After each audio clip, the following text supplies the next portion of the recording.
Okay, so here is the hydraulic hammer, $500 Facebook find, and I got every penny of my money's worth out of this thing.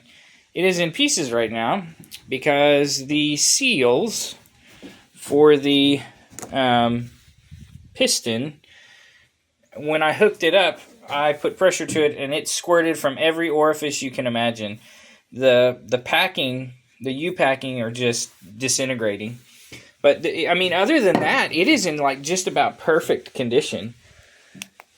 I mean, down inside here, it was kind of gooey from all the grease and dirt. But, I mean, it cleaned up really, really good. The piston has a few spots right here where you can just barely hang your finger on it.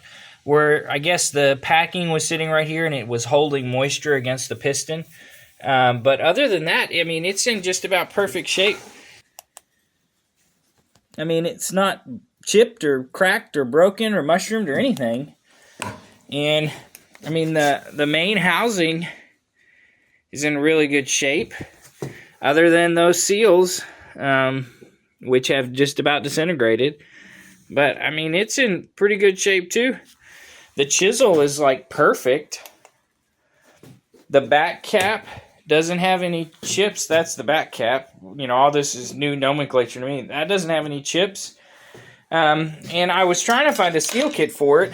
If you're wondering what it is, it's an Okada 303A.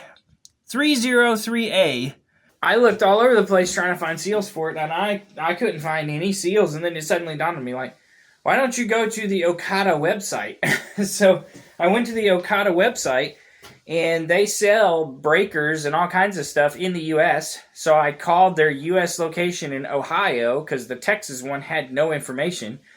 And the lady in Ohio who picked up the phone in the parts department was like the nicest lady ever and super helpful.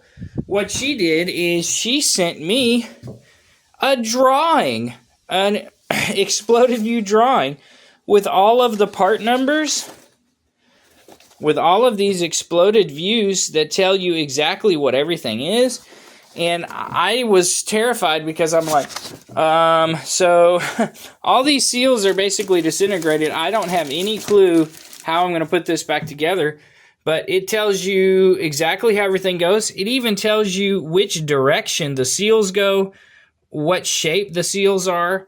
And so she said there was actually an Okada dealer right down the road from me, about an hour away. So I called them up, and they got me a complete seal kit. So the seal kit, which, golly, this seal kit was $430. Well, I guess that includes shipping and everything, but so I've got $500 invested in the breaker, $420 some in the seal kit. That drawing was free. And I'm using probably $20 worth of brake cleaner here to get all the goo and rust and stuff out of it, and probably about 2 hours of time.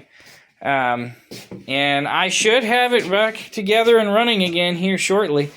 It even came with the O-rings for the charge valve. So hopefully I will have everything I need to get it back together and running for about $1,000.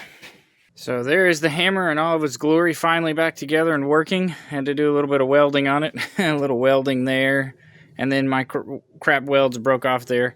But one thing that has been a challenge for this is figuring out how to charge it.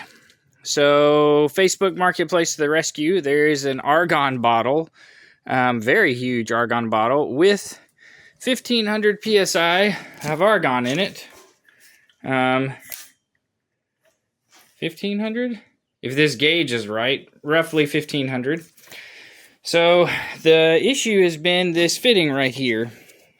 That is a 3/8 JIC Schrader valve, and I cannot for the life of me find anything that fits it, except this adapter right here. So this is 3/8 to 1/4 inch. The reason I went to 1/4 inch is because this is 1/4 inch.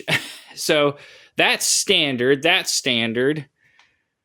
That is standard, so I had to adapt from 3/8 to 1/4 inch. This is an HVAC Schrader valve removal tool.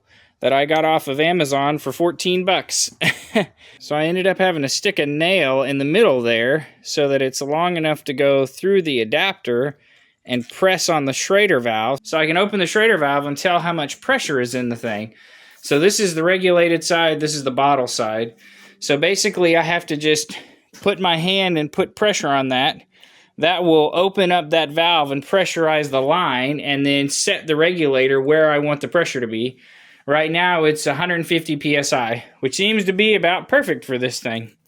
The other really cool thing is this pin, this bolt right here, because the other one, for whatever reason, when I took it off, it was immensely difficult and it boogered up the bolt somehow. So that bolt came from a company downtown. It was 50 bucks for that nut and that bolt. And right across the street was this metal supply company, and they just happened to have a cutoff of 1.5 round stock. That's perfect. It's running long, but I don't care.